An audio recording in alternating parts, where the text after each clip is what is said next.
Bueno, muy buenas tardes a todos. Muchas gracias por venir en la tarde de hoy. Hoy recibimos con alegría además la presencia del profesor Agustín Espinosa en lo que es el 14º encuentro de este año de nuestro seminario de discusión teórica. El profesor Espinosa va a conversarnos, hablarnos sobre algunas reflexiones sobre los cambios en el método diplomático. Agustín Espinosa es profesor del Departamento de Estudios Internacionales de nuestra universidad y de la Academia Diplomática del Uruguay. Ha sido un embajador de una larga carrera y muy importante en la formación de algunas relaciones en países claves. Fue embajador del Uruguay en Israel, lo fue en Alemania, lo fue en Reino Unido, lo fue en Brasil, en Egipto y también en Mercosur. Agustín fue consultor en el BID, en el Banco Interamericano de Desarrollo, trabajó también para la LADI, lo fue en el Programa de Naciones Unidas para el Desarrollo y en la CEGIP, en la Secretaría General Iberoamericana. No voy a referirme a la larga lista de publicaciones del profesor y embajador ahora Espinosa. Yo creo que sin más, Agustín, te dejo la cancha y adelante. Muy bien, buenas tardes a todos. Muchas gracias, Javier, por tus palabras. Estas reflexiones, como yo las he llamado, son un poco el producto de una larga carrera en el servicio exterior, algo así como 45 años en el servicio exterior, y 30 de ellos en el siglo pasado y el resto en este siglo. Y yo creo que esa diferencia entre un siglo y otro es la que me permite calibrar el dramático cambio del método diplomático, porque podrán imaginarse ustedes que hasta el final de la Guerra Fría el método diplomático se movía a través de determinados cánones y paradigmas que hoy en día están en gran parte superados.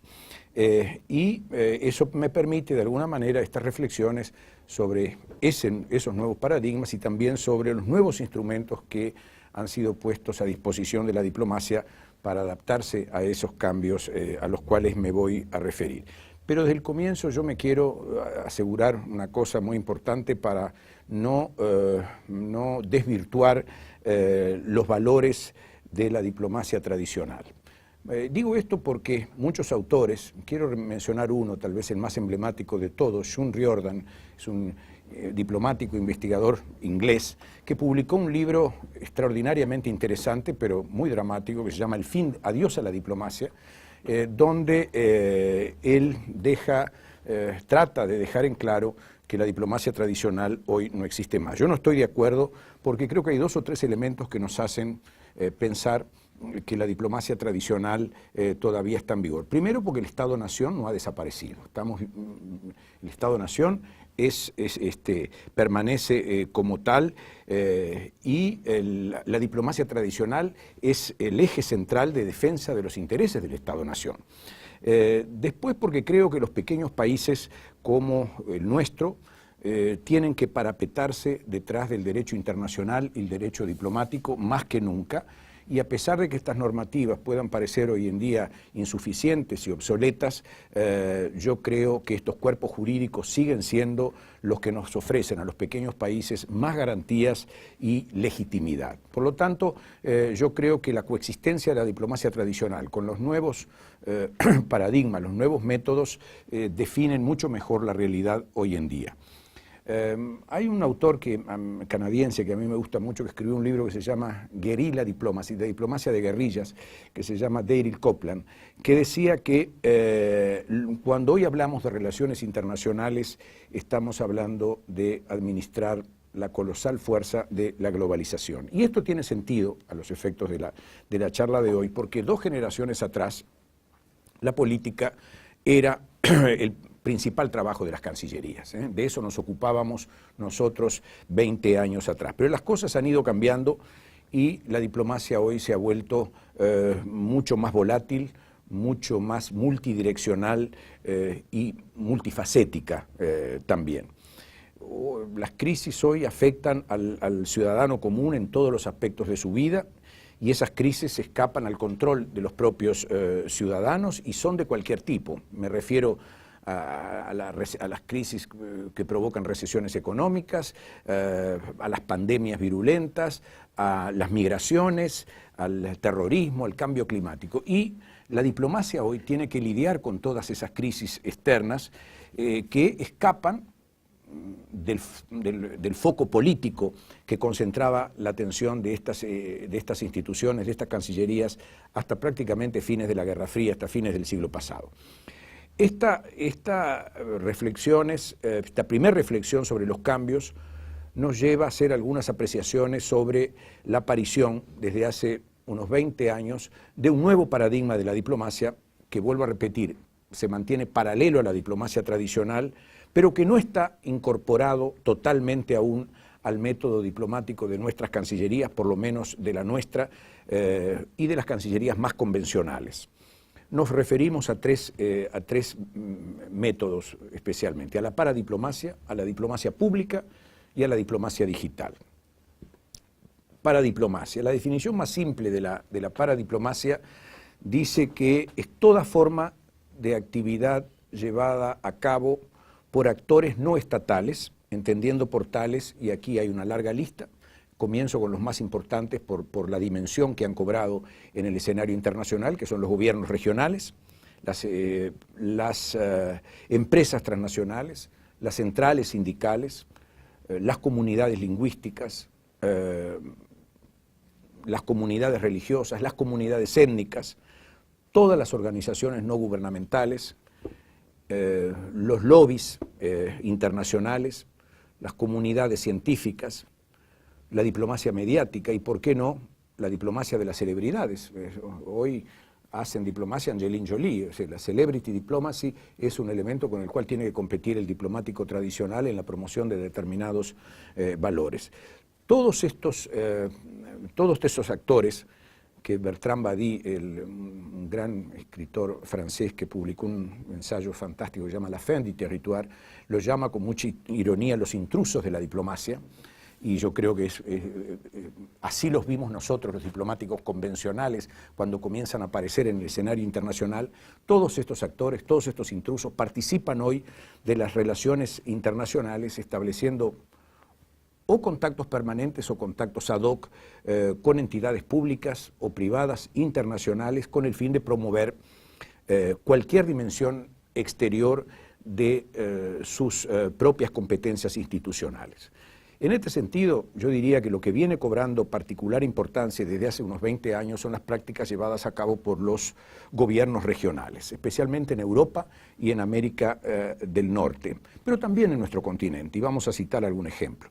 Ese fin del territorio, como lo califica Badi, o desfronterización, como lo llaman otros autores, ha abierto un espacio enorme para el surgimiento de las regiones, y la aparición concomitantemente de nuevas formas de nacionalismos, muchos de los cuales tienen clarísimos propósitos secesionistas. Eso no lo podemos tampoco ignorar. Sobran ejemplos de tendencias de este tipo en el mundo de hoy.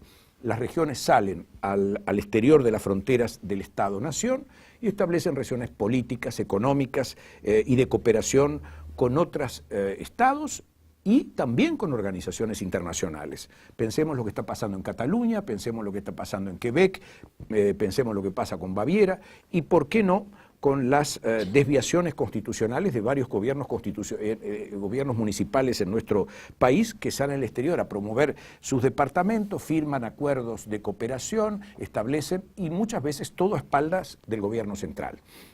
Las veleidades de Cataluña en materia de mantener relaciones externas a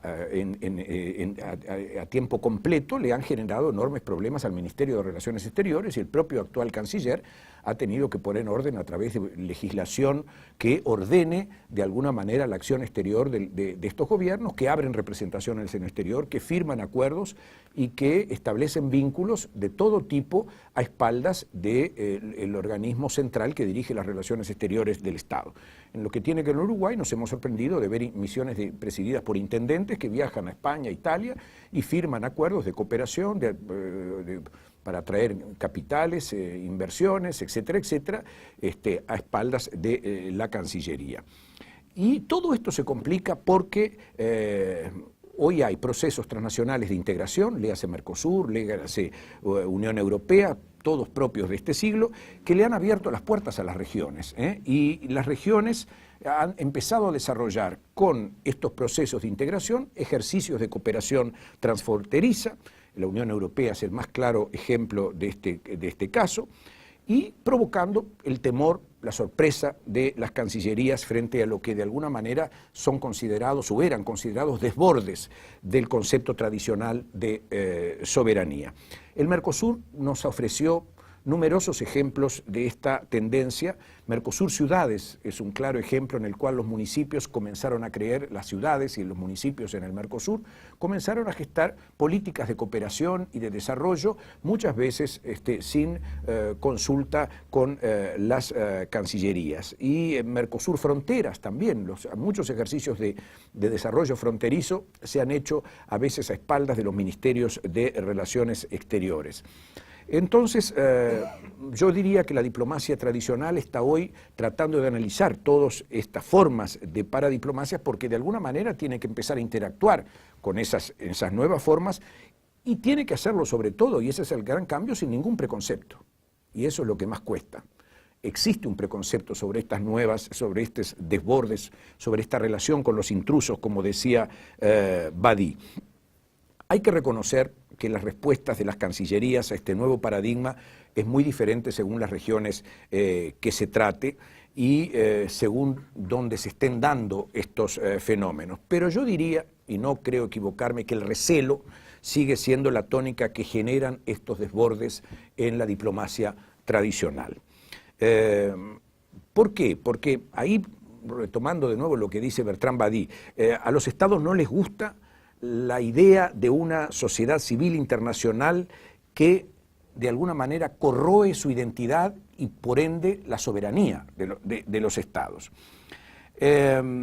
Por lo tanto, yo diría que la superación de este paradigma nuevo que se presenta a la idea clásica de la política exterior, soberanía, territorio, habitantes, reconocimiento, es el gran desafío que se le genera que genera la paradiplomacia para las cancillerías, muchas de las cuales luchan contra un sentimiento de falta de legitimidad que esta paradiplomacia les inspira. Por lo tanto, el diplomático hoy en día tiene que comprender antes que nada, el primer paso es comprender esta dimensión y constituirse en lo que Hawking llamaba el diplomático catalítico. ¿Qué es el diplomático catalítico? Es un nivel intermedio entre la diplomacia tradicional y la paradiplomacia, o dicho de otra manera, el diplomático hoy está llamado a convertirse en un articulador entre actores diferentes con los cuales les va a tocar alternar en los foros internacionales, en la Asamblea General de las Naciones Unidas o en el Mercosur. Los diplomáticos hoy tienen que alternar con estos nuevos actores de la sociedad internacional, sean representantes de los gobiernos regionales, sean líderes de antiglobalización, todo es el pan nuestro de cada día, con organizaciones no gubernamentales, en lo que se ha dado a llamar, una frase que me gusta mucho, la diplomacia de segundo vagón, track 2 diplomacy. Es muy interesante eso porque es la diplomacia del segundo vagón. En el primer vagón metemos la diplomacia tradicional, pero tenemos que pensar que detrás viene el track 2, que es el resto de los actores con los cuales tenemos que empezar a contemporizar. Yo siento, después de haber vivido esto en los últimos años y teniendo que haberme convertido yo mismo en diplomático catalítico, que falta en nuestras cancillerías, o por lo menos en la mía, que se estudien todas las dimensiones de esta paradiplomacia, que se hagan talleres y que cubran desde la diplomacia transfronteriza, que es un tema muy importante, porque el diplomático hoy en los ejercicios de desarrollo fronterizo tiene que alternar con los alcaldes, con los jueces, con el jefe de policía, con el director del hospital, con el director de las escuelas, con el ciudadano civil, hasta la paradiplomacia global, a la que afecta problemas globales. Léase medio ambiente, léase derechos humanos, léase cualquier movimiento de reivindicación antiglobalización o lo que fuere. Y hay que empezar a estudiar a los teóricos de este paradigma, cosa que no he visto en las academias diplomáticas que me he preocupado de estudiar que formen parte de los cursos académicos, y de eso hay numerosos. Hawking es uno de ellos, Dusacek, Soldato, por citar algunos de los teóricos que han estudiado ampliamente el tema de la paradiplomacia. Entonces, constitución de talleres para empezar a hacer un abordaje científico de cómo interactuar y de cómo incorporar de una manera institucional este método a nuestro método tradicional. Diplomacia pública.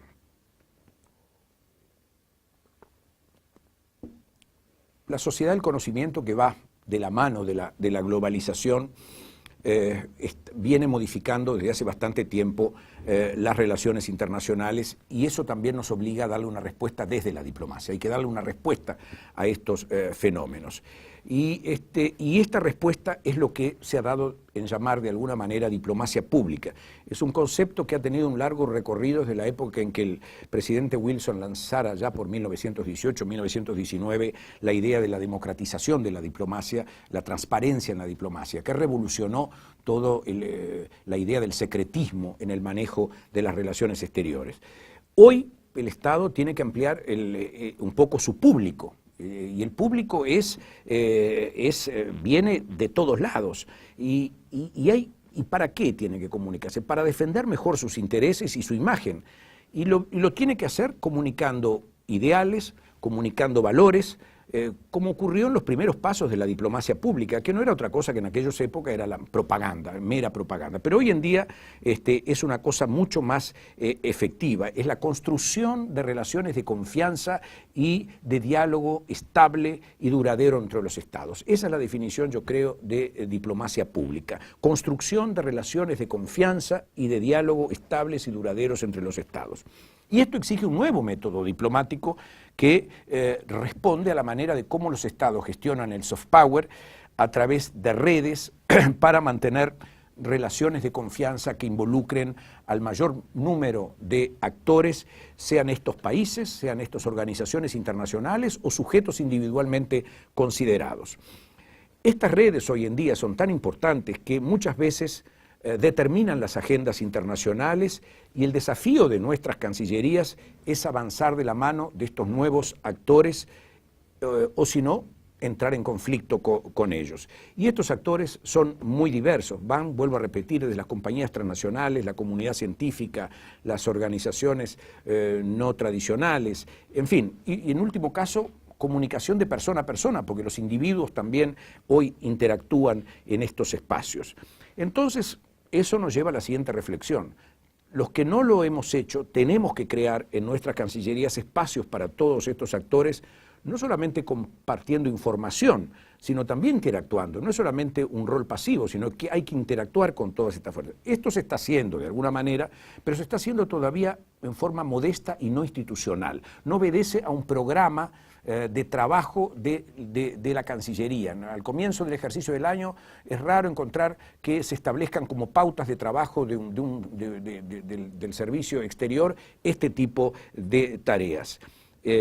¿Por qué? Porque este tipo de trabajo nos conduce a un nuevo modelo de diplomacia, a un nuevo tipo de necesidades, y eso inevitablemente debería llevarnos a crear un departamento de diplomacia pública como tienen algunos países. Los americanos han desarrollado departamentos de diplomacia pública en el Departamento de Estado, muchas cancillerías europeas, Holanda, Nueva Zelanda, Japón y la India.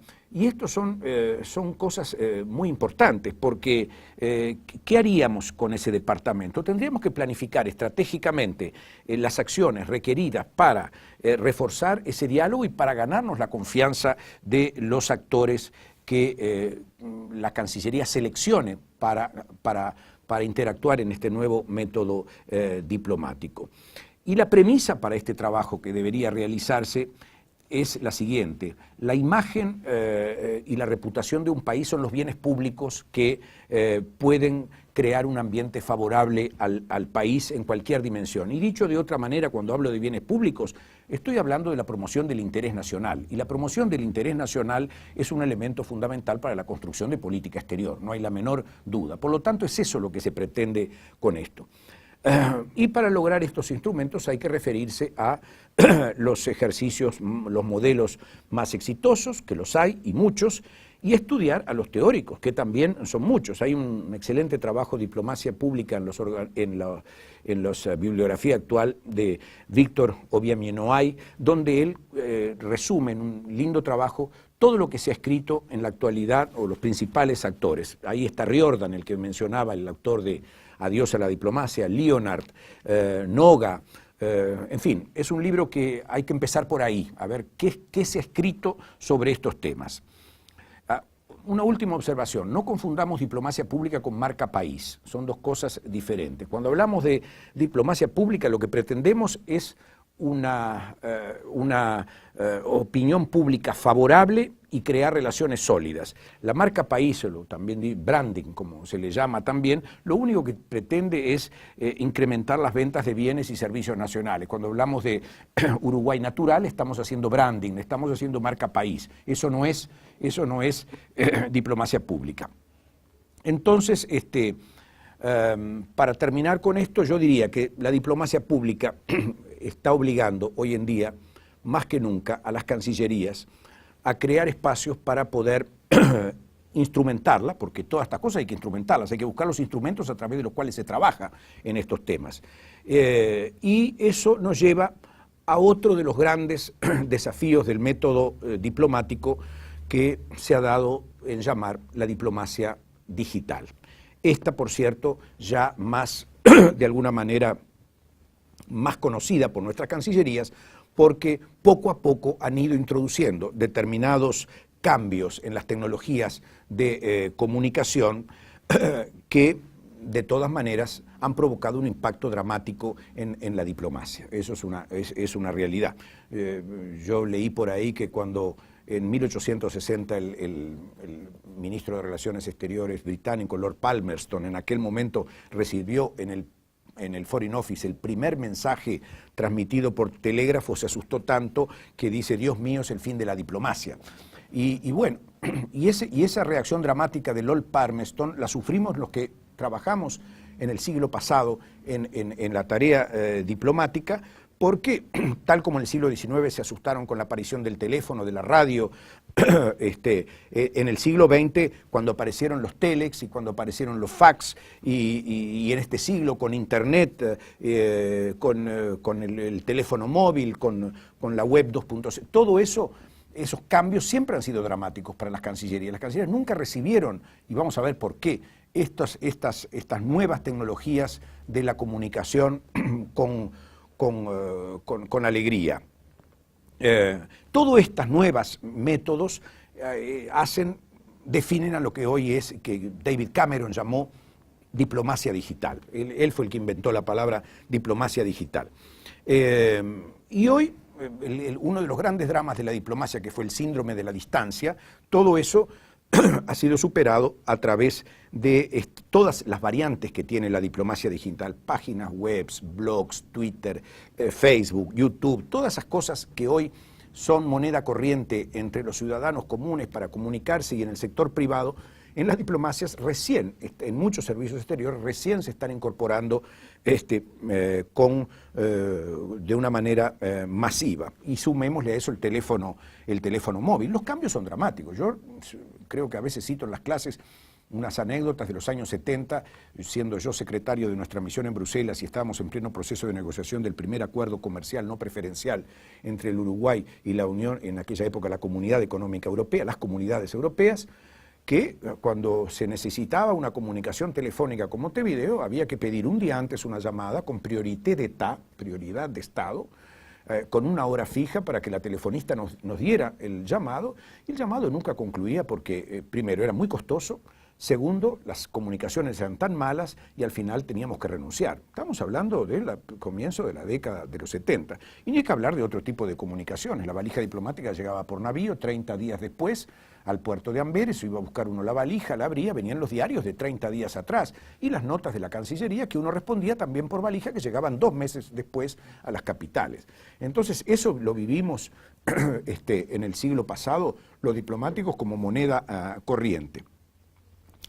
Estas herramientas de la diplomacia digital se han constituido hoy sin ninguna duda en herramientas de información y de comunicación de las cancillerías, pero yo decía, esta adopción progresiva, dificultosa, no se hizo sin dificultades. Y varias razones que ahí hay que entender, las razones de por qué los mecanismos de la diplomacia digital se han hecho más complicados en las cancillerías. Primero porque implica una pérdida del control de las decisiones. Eso es la primera cosa. El control de las decisiones ya se escapa del diplomático. Segundo, porque su uso está a cargo muchas veces de actores que no son estatales. Es otra realidad. Otra tercera, por la potencial inseguridad, que pensemos en Wikileaks, hay una potencial inseguridad en estos mecanismos. Entonces hay siempre una resistencia. ¿Será que esta información mantendrá su confidencialidad, llegará a buen puerto en condiciones de seguridad? Hay un tema también importante, el alto costo que implican este tipo de cosas. Sustituir sistemas de comunicación en las cancillerías pobres y modestas muchas veces implica convencer a quienes aprueban los presupuestos nacionales de que hay que modificar todo un sistema e incorporar otro, que implica no solamente hardware sino software, ¿no? Sin embargo, hay muchos que han dicho lo siguiente: bueno, sí, perfecto, pero serían los diplomáticos los que serían los mejores usuarios y los primeros usuarios de estos sistemas de comunicación. Pero la verdad es que no ha sido así. Hoy las cancillerías están muy por detrás del sector privado en el manejo de estas tecnologías de la comunicación, no solamente en el uso de hardware, sino también en materia de creatividad. Y eso justamente por las razones que mencioné arriba, pero también porque todas estas nuevas herramientas nos han obligado a reconstituir nuestro perfil diplomático. Es el ejercicio que tuvimos que hacer los que llegamos al siglo XXI todavía con funciones en el servicio exterior. Y eso empezó a generar problemas entre nosotros mismos, entre el cuerpo de los diplomáticos. Primero, porque voy a mencionar algunas de las dificultades, y que son reales. La formulación de políticas y la toma de decisiones tiene que ser mucho más rápida cuando se usan estas tecnologías de la comunicación. Y en diplomacia, política exterior, muchas veces la rapidez para formular políticas y para adoptar decisiones es una mala consejera. En segundo lugar, una cosa un poco que va a nuestra vanidad personal, porque el libre acceso a la información disminuye el margen de ventaja de los expertos. El experto deja de ser tal porque la información se accede a la misma libremente. Y a todos nos cuesta un poco que perder ese privilegio. Tercer lugar, porque el ciudadano siempre espera un mayor acceso hoy en día a la formulación de políticas, se siente con derecho, y todavía el secretismo que cuestionaba tanto el presidente Wilson sigue siendo un fantasma que domina los palacios de nuestras cancillerías. Por lo tanto, hay una cierta reticencia a acceder al ciudadano común a la formulación de nuestras políticas. Otra cosa que también es una realidad, y lo hemos podido comprobar, la velocidad con que los sucesos se conocen, pero no necesariamente se comprenden mejor. Hoy en día nosotros escuchamos o vemos en la televisión, en la radio, la transmisión a velocidades enormes de los sucesos, pero no necesariamente esos sucesos se comprenden mejor. Tenemos la información, pero no la comprensión. Yo le agregaría también otro factor típico de las cancillerías, pero de la cual no somos culpables, es el método en el cual nos criamos dentro de los ministerios, es la resistencia cultural que generan ciertos niveles. Yo no tengo ningún prurito en decir, en reconocer que dentro de mi ministerio existen resistencias culturales a la adopción de estos mecanismos, ya sea porque no se saben usar o porque simplemente existe la convicción de que no son los más aptos para el manejo de esta disciplina. Hay razones también de presupuesto. En el caso del Uruguay, la incorporación de estas nuevas tecnologías se retrasó muchísimo por el alto costo del hardware y del software. Hay embajadas que no disponían de recursos para incorporarlo y por más que la Cancillería aspiraba a que fueran dotadas de estos mecanismos, muchas lo hicieron con diversos grados de velocidad. Y por último, yo terminaría, existen todavía, y esto ya lo habíamos visto antes, dudas sobre la seguridad de estos mecanismos. Y la historia nos ha demostrado de que esas dudas están bien fundadas. Pero la conclusión es que hoy en día este tema de la diplomacia digital ya no es un problema de opción, no podemos optar por incorporarla o no a nuestro método diplomático. ¿Por qué? Porque ha vuelto a la diplomacia tradicional más democrática y eso es bueno, no podemos, eso ha permitido el acceso a nuevos actores en la política mundial y eso es importante porque tienen derecho las organizaciones no gubernamentales a participar en la definición de identificación y solución de problemas que aquejan a la gente. Porque es importante para las diásporas, porque las diásporas de esa manera pueden hacer un seguimiento mayor de las políticas públicas que su país está siguiendo en materia de protección de las mismas, porque es importante para los activistas de derechos humanos, es importante para los líderes de la antiglobalización, porque es importante para los periodistas, porque es importante para todo tipo de minorías que de alguna manera buscan y luchan por sus derechos, desde los indígenas hasta todo tipo de minorías que ahora por primera vez encuentran voz en la escena pública. Entonces, para concluir con esto, me parece que también en este caso yo recomendaría la realización de talleres periódicos en las cancillerías. Cuando hablo de las cancillerías, miren que estoy pensando en la mía. Yo creo que hay que dejar de lado cancillerías que han avanzado mucho en tal sentido. Aquí tenemos a un digno representante de Itamaraty y seguramente lo que yo estoy diciendo no será aplicable a Itamaraty, que ha avanzado mucho en todos estos aspectos. Pero conozco bastante bien la gran mayoría de las cancillerías latinoamericanas porque trabajé con el PNUD en esas áreas y estoy pensando de que hay muchas que están mucho peor que la nuestra en el manejo de estos temas.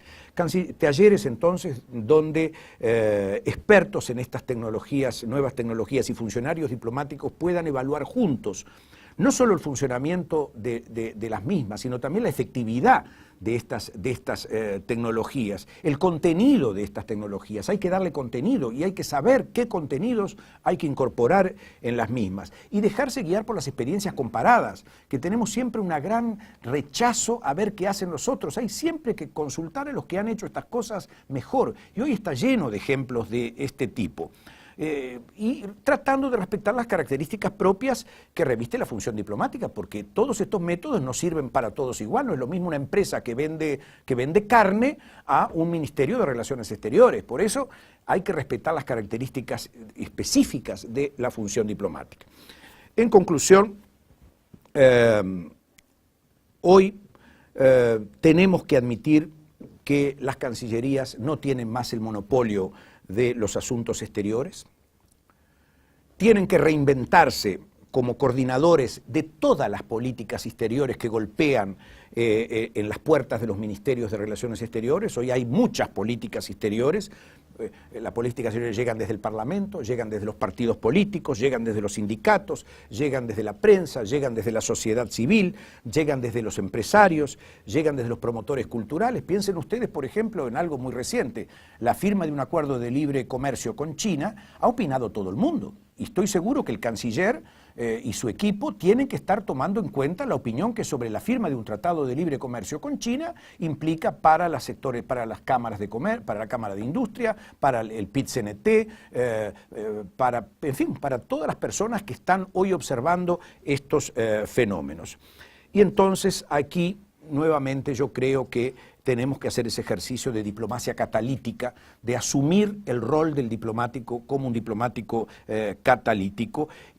Tenemos que asumir que las cancillerías van a tener que atender mucho más las dimensiones de esta diplomacia, de esta paradiplomacia y de la diplomacia pública, sin dejar de atender los temas tradicionales de la llamada alta diplomacia, porque la alta diplomacia seguirá manejando temas de soberanía, seguir manejando los temas de la paz y la seguridad internacional, seguirá manejando los temas de las reivindicaciones territoriales, esos temas de la cual nosotros entramos al ministerio y era lo que estudiábamos. Cuando estudiábamos diplomacia en las universidades, ¿qué estudiamos? Derecho internacional, el énfasis estaba puesto en los cuerpos jurídicos que regulaban a los sujetos de derecho internacional, estados y organizaciones internacionales. Hoy hay que seguir estudiando eso, pero también hay que incorporar este nuevo mecanismo, estos nuevos métodos.